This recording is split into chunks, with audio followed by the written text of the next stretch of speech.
You know, I've had times when God has favored me, and it's not favorable for other people, right? But God favors me in some scenarios, and I love it, particularly when it comes to travel. I love it how God favors me with that. I love talking about it. You know, how God just gives favor in those situations that's, again, not fair. It's not fair. I don't deserve it. That's what I say by not fair. You know, just like we say with negative things that it's unfair. Neither do we necessarily deserve the things that God gives us, but yet we don't start crying glory, hallelujah for some of those things. You know, sometimes we don't even realize it. Sometimes we think we do deserve it, so we don't talk about it because we think we've earned it. And that's a dangerous place to be as well.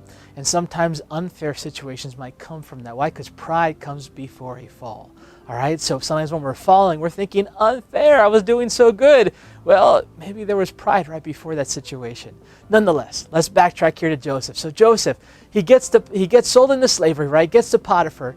And then he becomes literally over all of Potiphar's household in a short amount of time. God gave him favor in the midst of slavery. Then he gets thrown in jail, and he becomes literally the guy that's running the whole jail. All right, that's why he was able to go talk to the two guys that came from Pharaoh's court. God gave him favor in the midst of being in jail. And then he gets all of a sudden to Pharaoh, interprets a dream, and Pharaoh takes a guy from jail, makes him second in command. Once again, God's favor. What seems unfair to you? Could that be the very stepping stone of God's favor in your life? Could that be the very thing that God is using to take you to the places that God has for you? I want to remap what is considered unfair. And if we can get that language out of our hearts, so you don't see Joseph complaining. You don't hear about his complaints or his toils or his cries. But what we do hear about is God's favor upon his life. And then from that now, the dreams that he had when he was a kid that his brothers probably got jealous of, but the father Jacob kept in his heart. Now, when he was second in command and he saved, literally now he was in the favor of all of Egypt and then also all of Israel, because he saved up 7 years and 7 years of plenty when there was tons of food and grain and wheat. He saved it, and then 7 years of famine, he helped sell it back to all the people. And he gained favor everywhere he went. Everyone loved Joseph at that moment in time, okay? And then Joseph's family came to him. Now Joseph then got married, had kids, and Joseph's first child he called Manasseh. And that word right there, Manasseh, the meaning of that name means God has caused me to forget.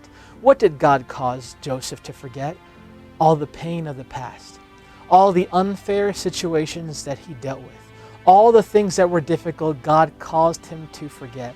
You know, I think of it like a woman that's pregnant and about to give birth, and there's so much pain that happens, does not seem fair, but once the baby gets born, it's almost like some of those things get eclipsed because now that which has been labored for has been birthed. Now that's something that's kind of earned, so to speak, right?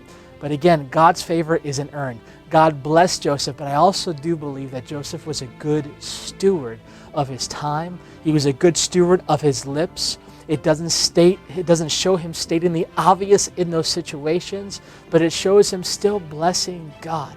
It shows him still honoring God in the midst of every one of those situations, and that is something that is praiseworthy and honorable.